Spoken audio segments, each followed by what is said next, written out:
কংগ্রেস নেতা শাহজাহান ইসলামের পরিবারের সদস্যদের বাড়ি থেকে উঠে যাওয়ার জন্য নাকি তাদের চাপ সৃষ্টি করা হচ্ছে নানাভাবে, এমনটাই অভিযোগ। এবং এই অভিযোগের পরিপ্রেক্ষিতে আজ সে প্রতিবাদ জানিয়ে ত্রিপুরা প্রদেশ যুব কংগ্রেসের পক্ষ থেকে ত্রিপুরা মানবাধিকার কমিশনের চেয়ারম্যান অরিন্দম লোধের কাছে ডেপুটেশন প্রদান করে। তাদের দাবি, যদি শাহজাহান ইসলাম প্রকৃত অর্থেই কোনো ভুল করে থাকে তাহলে আইন অনুযায়ী তার বিরুদ্ধে ব্যবস্থা নেওয়া হোক, কিন্তু তার পরিবারের কি দোষ? কেন তার ৮ মাসের শিশুকে বাড়ি ছাড়া করা হবে, প্রশ্ন তুলেছে যুব কংগ্রেস।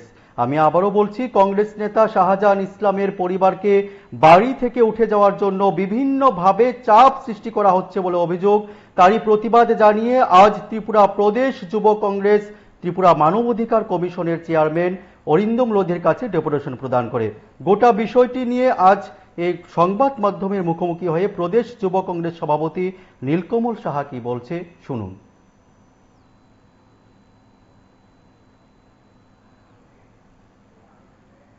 যে পরশুদিন রাতে যুব কংগ্রেস নেতা শাহজাহান ইসলামের বাড়িতে ভারতীয় জনতা পার্টির দুষ্কৃতীর দ্বারা আক্রমণ সংগঠিত হয় এবং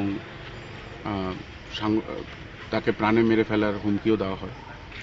এবং আমরা দেখছি যে তারপরে থেকে তার বাড়ির লোকজনদের উপর প্রচণ্ডভাবে বিজেপির লোকদের এবং বিজেপির সেই অঞ্চলের নেতাদের দিয়ে প্রেশার ক্রিয়েট করা হচ্ছে এবং বলে দেওয়া হচ্ছে যে সেই মসজিদ পট্টির ভেতরে, যে মসজিদের ভেতরে ওদের বাসস্থান থেকে যেন ওরা বাড়ি ছেড়ে চলে যায়, যেটা আমাদের মনে হয় অমানবিক।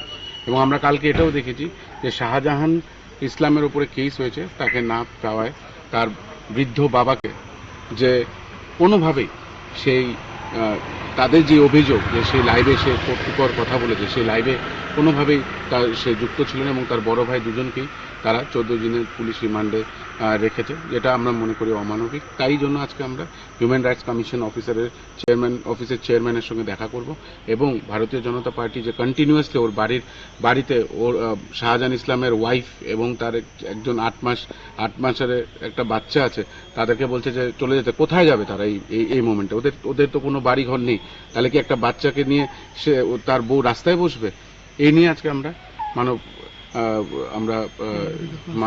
আমরা হিউম্যান কমিশনের কাছে এসেছি, হিউম্যান রাইটস কমিশন অফিসারের কাছে চেয়ারম্যানের সঙ্গে কথা বলার জন্য।